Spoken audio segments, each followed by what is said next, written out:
Hello, I'm Tom Sweeny. I'm the founder and CEO of ServiceXRG. Thanks for joining me today at SX Live. What I'd like to do today is to discuss what it means to be efficient with support and to drive better support outcomes. Not only want to talk about that, but understand what it will take for us to become more efficient and more effective. So when we get together at an event like SX Live, it's wonderful because we hear all these presentations that affirm the fact that we all know and we all believe that support is strategic, and we certainly understand and witness the impact that a good support experience can have on customers. There's also recognition that we can do more as an industry. An opportunity to derive more value and deliver more from support to help customers get more from the products that they buy. But in order for us to move support forward, I think it's agreed that transformational change is required. This is not going to be incremental changes year over year, but we really need to rethink what the role and value of support is and how we can do better with the resources we have. So when we talk about support efficiency and better outcomes, the title of the session is The Road to Support Efficiency and Better Outcomes. These words are easy to say, but when we use those terms, what is it that we really mean? So I'd like to start by talking about efficiency. Now, when I use the term, you probably conjure ideas about what you think efficiency means. We probably all have pretty well established understanding of that, and probably very similar in terms of what we think it means. Most often, it really kind of nets out to production of something at the lowest possible cost. But there's also a dimension of production of the things that people want. So allocated efficiency is when an industry or an organization or a company is aligned with using resources to produce the things that customers actually want. And then there's another notion of efficiency over time. That dynamic efficiency means that the definition and the determinant factors of what it means to be efficient evolve as our ability to do more improves. Better technology, better skills, better training, better materials. So, efficiency is, for all intents and purposes, somewhat of a moving target, but it's also dependent upon the context of the industries that we're thinking about. If we're thinking about manufacturing, they think about units produced, the shortest amount of time to actually produce a unit, raw materials, energy, and labor costs. Ultimately, producing the most material with the least cost, but also a component of quality, the fewest defects and returns. The airline industry, aircraft utilization, fuel and labor costs, the agricultural industry, yields per acre, how much water. So you get the idea that there are measures of efficiency everywhere. And it really kind of nets down to a couple of things. One, what is it that we're producing? How much does it cost to put the inputs in to get the outputs? What level of quality are we producing? And how well are we producing what the market actually wants? Now, it's not intended to be an economics review or lesson, but what I'm really trying to get at is we need a definition, a shared definition about what it means to be efficient with support. So what I'd like to suggest for a definition is that support efficiency is delivering quality support outcomes with the least possible cost. Now, getting to the heart of what it is that we're producing can often be found by looking at what it is that we measure. So we do an annual benchmark study of the support industry, and we track what metrics companies use to measure. Time to resolution, one of the top metrics. Customer sentiment, retention and churn, first contact resolution, response time, cost to deliver services. So some of these metrics, as you can see, are very much around the volume and the quantity and the speed at which we deliver or produce our output. So if we think about, well, what would it take to deliver better support outcomes? faster case resolution, reduced backlog, higher first contact resolution. So what does it mean? What is it that we really are producing in support? And if you conclude that many of these metrics are organized around cases, we have to ask ourselves, is the output of support simply measured in terms of cases? Well, I contend that no. Support's way more than just the volume and velocity of the cases that we close. So let's think about what is it that support is actually producing. Well, actually, let's first talk about why we measure what we do.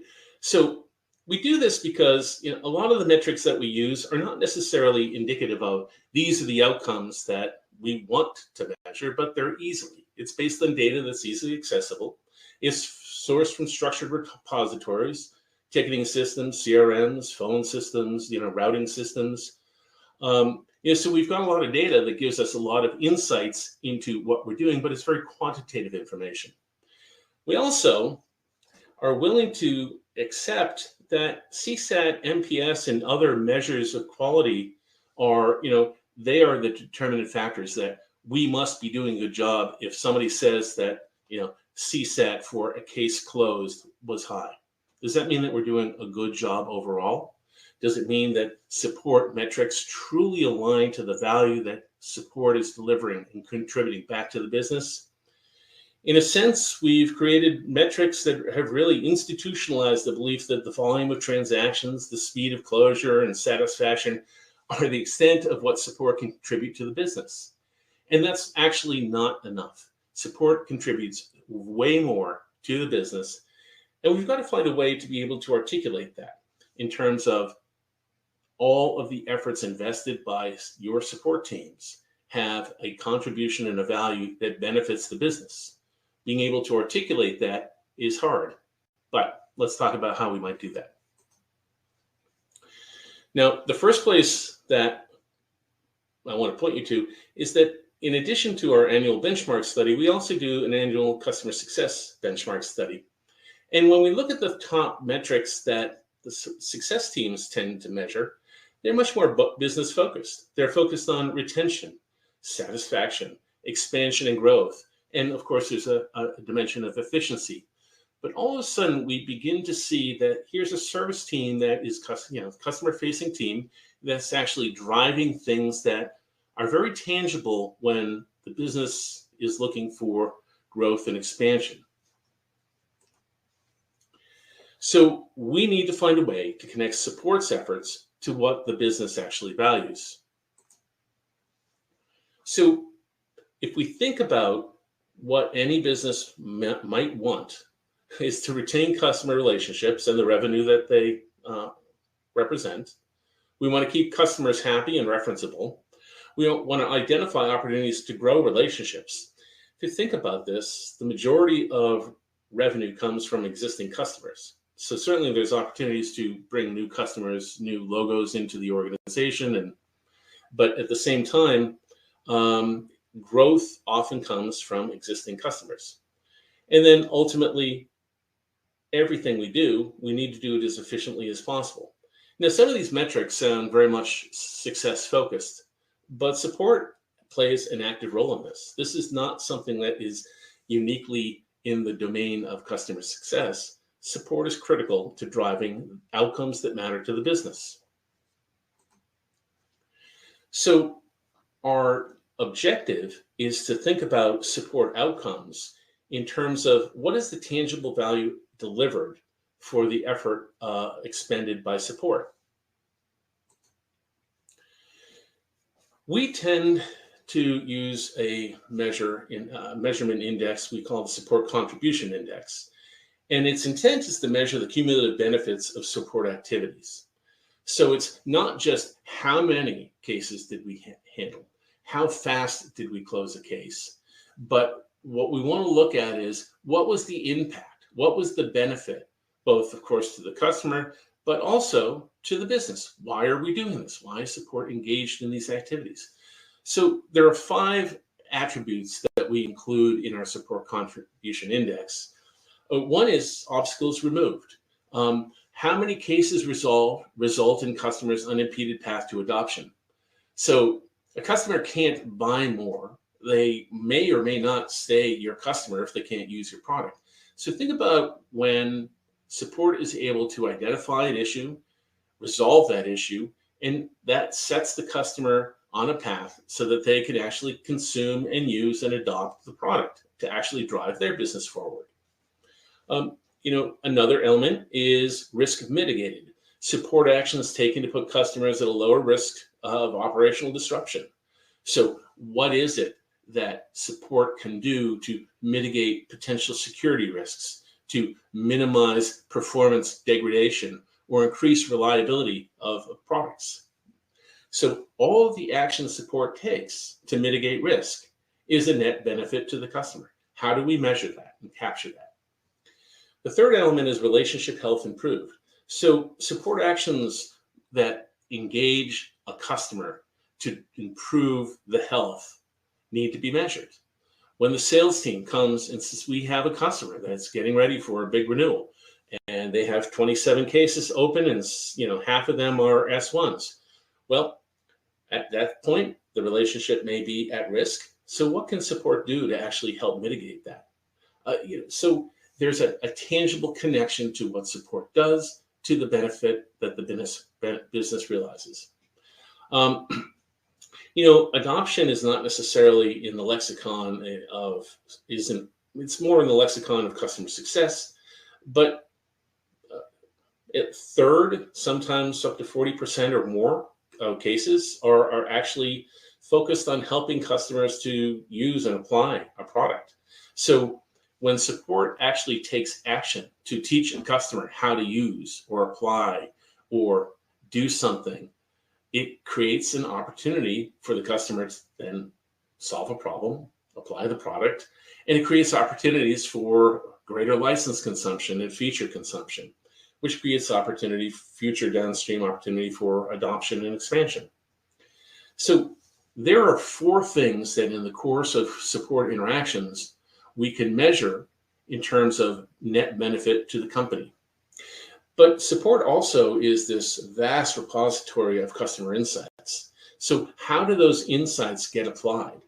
When the support team can track that 30% of all cases are for this one product are related to this one issue and can feed that information back to the development teams and that problem can be fixed, there needs to be a connection between the effort by support to identify, document, and escalate those types of situations and the ability to actually then act on it to improve better products. So everything support does needs to be measured and the contribution aggregated into a general understanding and quantified tangible benefit to the business.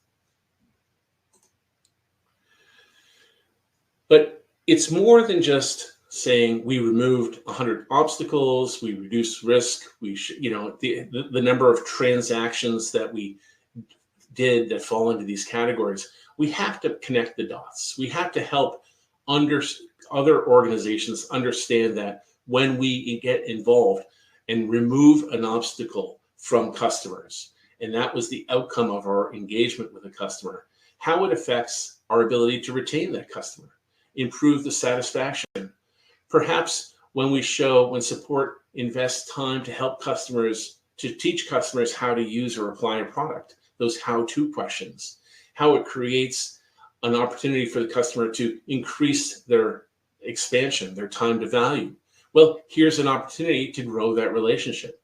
So everything that support does needs to be measured, quantified, and then translated into a language that product teams, leadership, sales, renewal teams, success teams, and even customers understand. Here is the benefit that we provided from our efforts. Not just, here's how many cases we closed and how quickly we did it. So we're changing the lexicon about what the value of support, the contribution of support is. So earlier, I mentioned that we measure the things we measure typically because the data is accessible. It's easier. It's obtainable.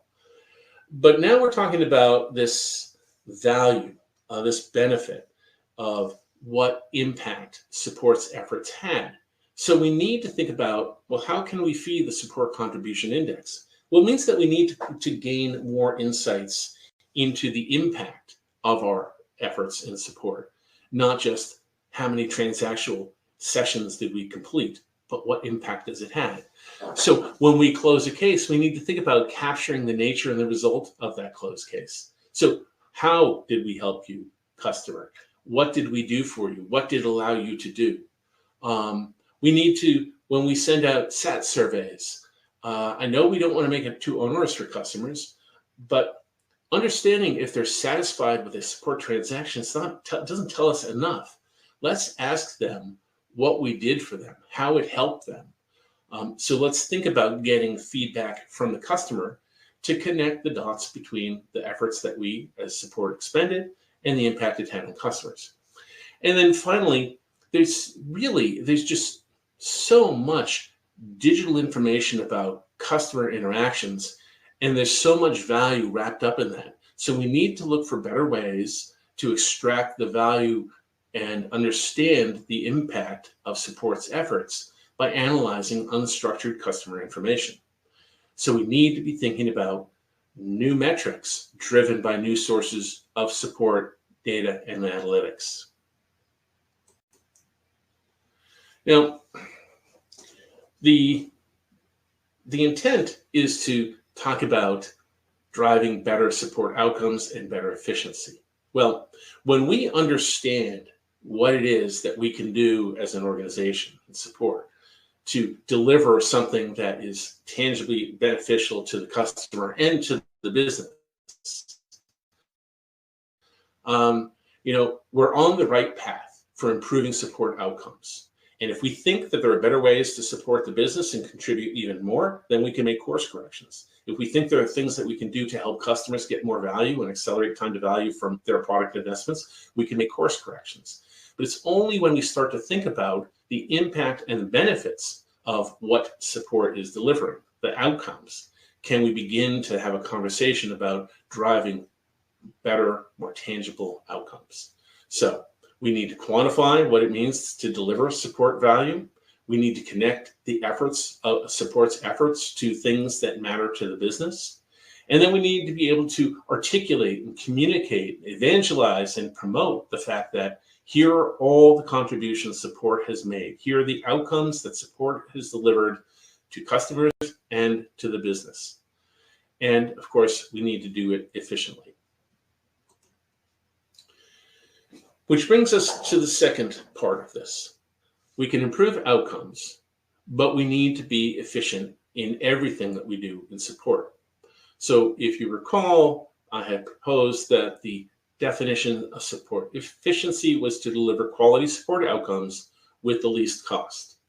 So we've discussed what outcomes might look like, something more than just speed and velocity of cases closed, but actual net benefit to customers and net benefit to the business.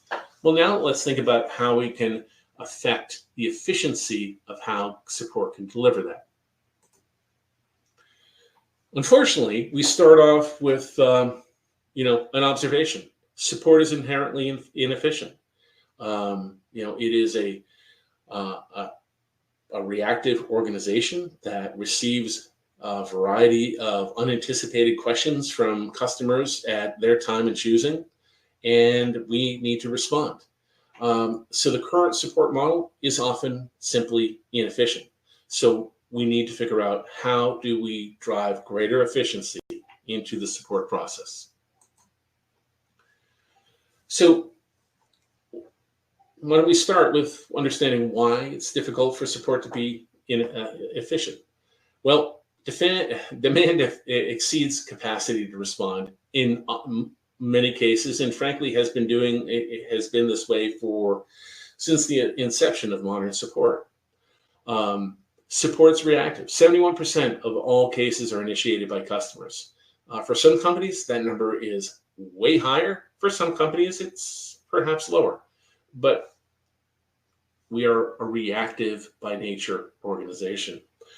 2/3 of issues require assistance to fix configurations or performance problems. This means that we're putting a lot of effort into fixing things that ideally could have been minimized had we had products perhaps worked differently, perhaps better out of the box experience, perhaps easier to configure and customize to meet customers' needs. 85% of support FTEs, full-time equivalent staff, is focused on case management, not issue prevention activities. So we're spending a disproportionate amount of effort in managing cases being reported to us and not actually proactive engagement to actually prevent issues from occurring. Now, there have been significant efforts made to automate and shift to digital channels to help drive greater efficiency and support. So this is certainly happening, but the expected output and benefits actually lag expectations. So support efficiency is about delivering outcomes at the lowest possible cost. Well, as long as there is a gap between the demand customers have for answers and our ability to meet this demand, as long as there's a delivery gap and support is unable to fulfill 100% of customer demand, there's an inherent inefficiency in the support model. So we've seen for year over year support demand overall in the industry rise by 11%. Well, that from 2021 to 22 was 11%. Preceding years, it was about the same ballpark. So we see this sort of steady climb. This is industry overall. Now, of course, some companies that demand is skyrocketing much faster, and for other industries and companies, it's in decline. The fact is that most support organizations have a delivery gap. So how do we close this delivery gap? How do we drive efficiency into support processes? We have two levers. One is we work on reducing support demand, and second, we work on increasing productivity. So let's talk about those two elements. Efficiency lever number one is reducing demand. We've been looking at the activities and approaches companies use to reduce demand. And the most common is to capture and share knowledge with customers through knowledge bases and other means. The presumption is that if you publish something or provide information to a customer, they may not need to engage the support team and ask a question.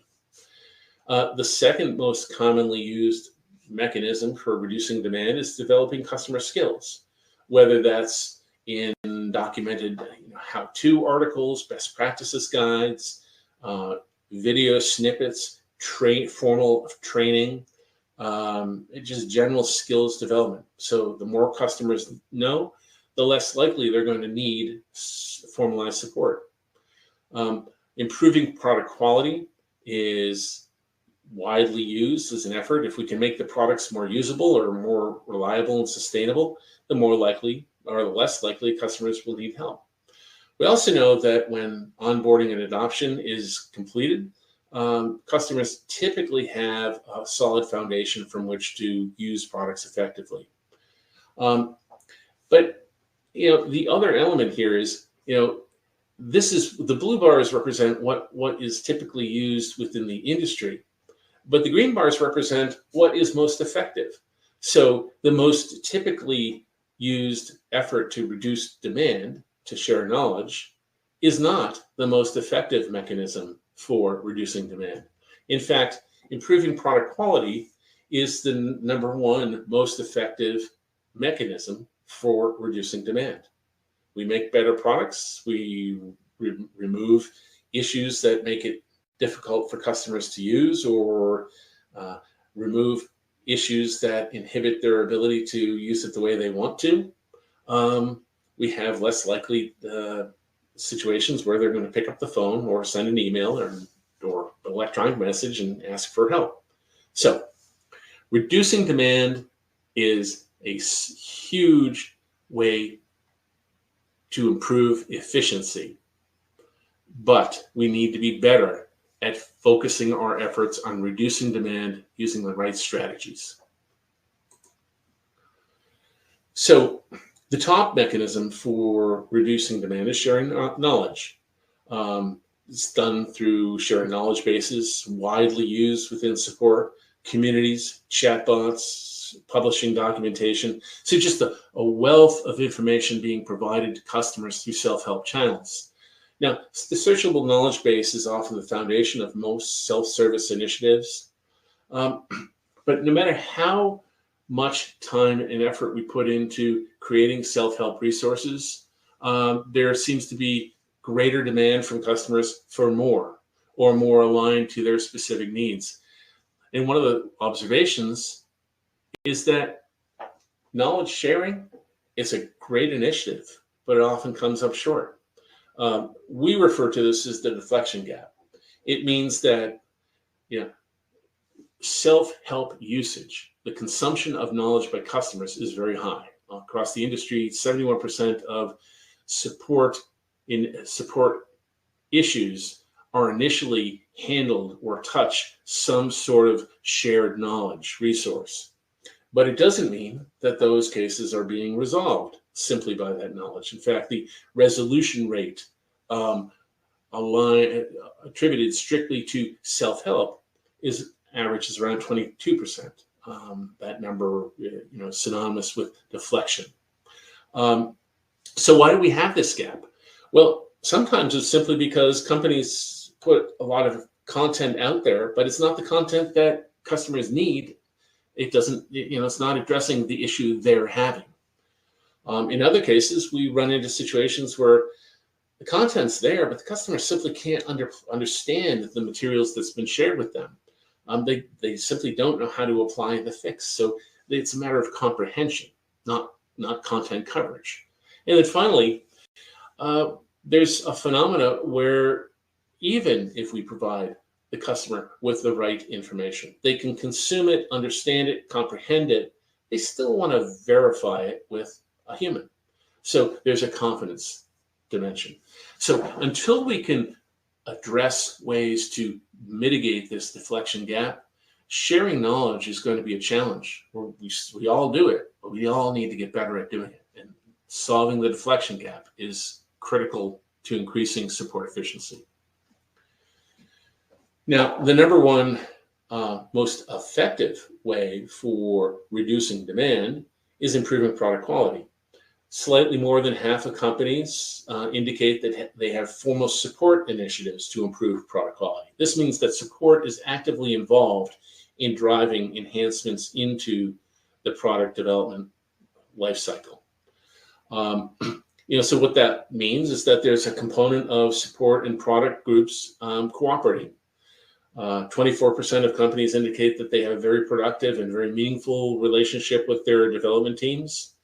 Another 38% say it's cooperative. So it's good news. It's about 2/3 of companies have good relationships between support and the product teams. That's essential. But there's still a number of companies that are still working on developing and formalizing relationships between support and product teams. The how-to, what is it that makes for a productive relationship between the two? Well-defined escalation from support to product groups. 70% of companies have that. 100%, frankly, should. Integration of case tracking and bug tracking systems.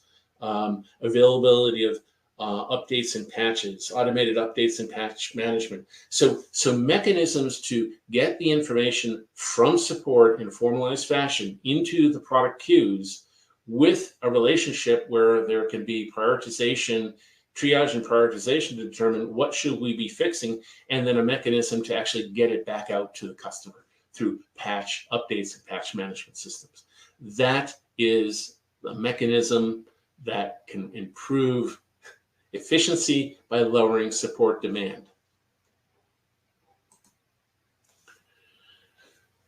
Well, if we think about what is it that's needed to lower demand, we need more insights to understand and respond to top issues. So why are customers requesting assistance? What is it that is driving the need for demand? What is it that we can do to respond by providing what we know, either in the form of training or knowledge, that will give customers the confidence to be able to find and use and apply this information so that we can achieve a higher resolution through self-help resources. We certainly need to look more at more formalized support product team cooperation to improve product quality and usability. And it's really not just one of these things, it's all of these things that are required to address lowering support demand. Now, efficiency lever two focuses on productivity. So in order to increase efficiency, we must be more productive. Think about the fact that the majority of cases for most companies are handled by people. Yes, we would like more AI, more self-service, but this is a people-intensive business. So we need to look at productivity improvements directed at people. So if we think about productivity metrics, what we're really trying to do is measure the level of effort to deliver outcomes. So we look at issues handled per hour, average handle time, effort to resolve, resolution rates, rates of deflection, all transactional, how much and how fast type metrics. But if you recall, when we talked about outcomes, we don't want to be focused only on the speed and volume of transactions. We want to be focused on what meaningful outcomes are. What are things that customers actually need from us, and what can support actually contribute to customers that make meaningful or provide meaningful impacts to help customers adopt, use, and apply products. And how does that translate into retaining customers, creating opportunities for growth and expansion? So when we think about efficiency, we need to be thinking about more than speed and volume. We need to be thinking about being efficient in delivering meaningful outcomes. So a couple of things that drive support efficiency. Automation is huge. Removing, and I'm not just talking about a chatbot that can solve every customer's problem. I'm talking about automation, case routing, case flows, determining queue management. What case should I work on next? Things that can be automated to reduce the burden on staff can have a huge impact on increasing individual agent productivity and organizational productivity. Collaboration, the ability to actually take teams of individuals who can work together and to share idea and experience helps everyone become more efficient. Now, the collaboration can, in fact, slow some case resolution. If you gave all your cases to your smartest, most seasoned support reps, perhaps they could close out cases faster. But this is about how do we develop skills across the organization, and collaboration can have a powerful impact on improving overall organizational capability and efficiency. Developing skills, formalized training, informal training through mentoring programs, through collaboration, sharing knowledge, of course, capturing organizational knowledge is often more effective when it's shared within the organization versus putting it in the hands of customers and expecting them to figure out how to apply and use knowledge that we share. Tools go a long way in driving efficiency and actually flipping the paradigm of support, where we are proactive and not reactive, where we're planning the work and we're engaging and focusing on the things that are most impactful for customers, and not putting out fires from a flood of unanticipated demand that comes in. So getting proactive can be profoundly effective in driving organizational efficiency and individual agent efficiency. So efficiency is all about eliminating product inhibitors, productivity inhibitors. Better case creation. This seems rather fundamental, but yet it is one of the greatest inhibitors is the lack of or the sub-optimized case creation processes. More than half of cases submitted lack complete information. So how do you begin to resolve a case if you don't have all the information? You now are beginning an inefficient process of asking customers for clarification, back and forth, back and forth. So incomplete cases require 5 or more interactions per ticket. That's inefficient. So we need to think about how do we leverage a mechanism to actually, be more intelligent about creating cases when customers are sharing information with us. So we have to build intelligent structured case submission channels. We can use conversational chatbots. We can use forms. We can use AI to say, hey, you just described something. Can you tell me these 4 additional things that I know you need to tell us? And what we need to do is we need to get away from relying on unstructured case submission formats. Email is no way to allow a customer to simply dump a case on us and expect that they've shared everything we need to know. So better case creation, huge potential to improve efficiency. Better tools. Technology should never be an inhibitor to good support.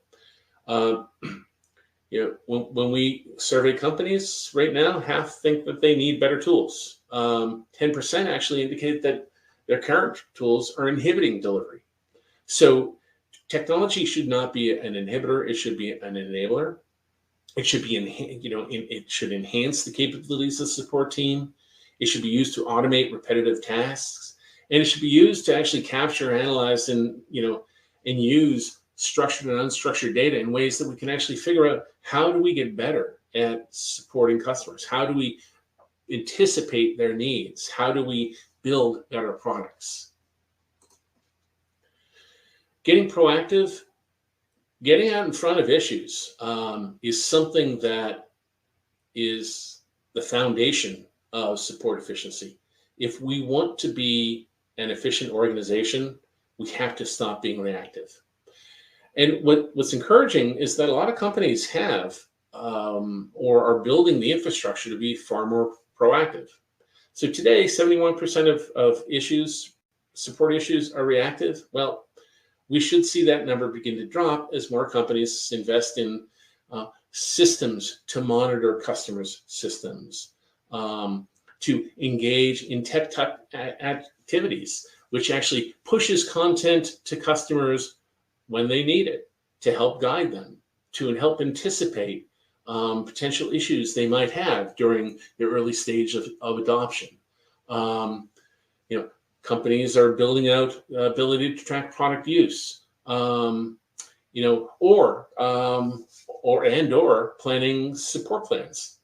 So some of the monitoring and measuring is something that's easier when we're talking about as a service, cloud-based, remotely managed systems, but remote monitoring of systems has been a common practice for a lot of hardware manufacturers for decades. So it's not unobtainable, but it requires investment to actually make the pivot to build the infrastructure to be able to be proactive. So what we need to be thinking about is how do we monitor system performance? How do we digitally engage customers at or before the time they need it? We need to understand what are customers using, how are they using our products, so that we can anticipate how do we make better products, or how do we actually put content and training out there so that customers can get smarter. How do we monitor relationship health? Do we or can we identify that a customer is at risk? And what about support plans? Being able to have a plan in place where there's a shared understanding between the customer and the support team. This is what we're going to do to move the customer forward. Sure, some of that journey mapping is under the domain of success. But again, these are practices and activities that support needs to embrace because it will help support to be more efficient. We need more collaboration and sharing. Yes, I know that I said earlier that knowledge sharing has limitations. It just means that we don't stop doing it. We just get better at doing it. So 42% of companies create or update a knowledge article at case closure. KCS practices, case is closed, you learn something new, roll it back into the knowledge base, share it with your colleagues, share it with your customers. 62% of companies have some form of collaboration to resolve cases. Well, being able to capture the accrued knowledge of the organization and document what is known so that everybody can have access to that is fundamental to driving support efficiency. And then ultimately, being able to analyze what did we learn from each customer interaction individually? What did we learn in aggregate from all customer interactions? What are the things that we're getting asked about, and why don't we know more about it? Why do customers still have the issue? So there's a whole lot of analysis and action we can take to leverage collaboration and knowledge sharing to make support more efficient. Now, no presentation in 2023 would be complete unless we talked a little bit about large language models, generative AI, and the future of agent productivity. What I'd like to say about that is that, productivity will occur when we can enhance and accelerate what agents are currently doing. Gen AI and all this wonderful new technology that exists out there, it's not a replacement for staff. It's a mechanism to actually enhance what our teams are doing, to share knowledge and to take organizational knowledge and share it across everyone, to drive just-in-time training, to make even the newest members of the support team benefit from the knowledge and expertise of those that have been around for a while. So if you'd like an example of a case study, if you're looking for the quantification, the proof that this can work, Stanford and MIT did a study that actually looks at a large software vendor that used the GPT models, ChatGPT, and incorporated it into a tool that supported agents in the support process. And the results is that there was a net benefit to the organization. And it's a really fascinating study. It's a great use case. And it can be found in the National Bureau of Economic Research. So something that's worth reading if you are interested in driving greater support efficiency and looking for a use case that describes how Gen AI and large language models can contribute. Okay, so we've covered a lot, and we started with this supposition that we need as an industry to look for ways to travel down the road of support efficiency and drive better support outcomes. So it really means that we need to be talking about what is the strategic value of support? What is the contribution that support organizations make? And then focus our efforts and the outcomes that support delivers on driving that value.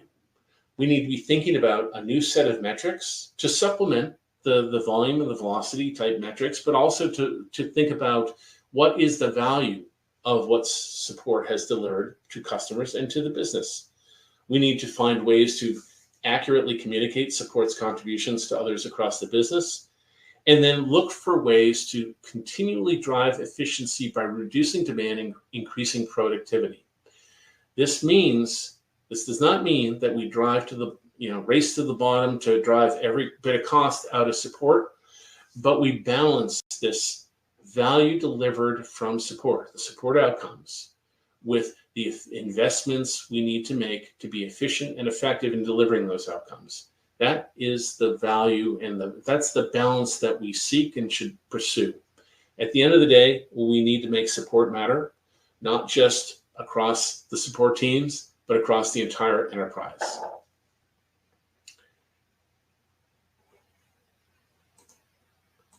And with that, I'd like to say thank you. And if you have questions about any of this content, please feel free to reach out. You can find me at my email address here or on LinkedIn. Thank you and have a great day.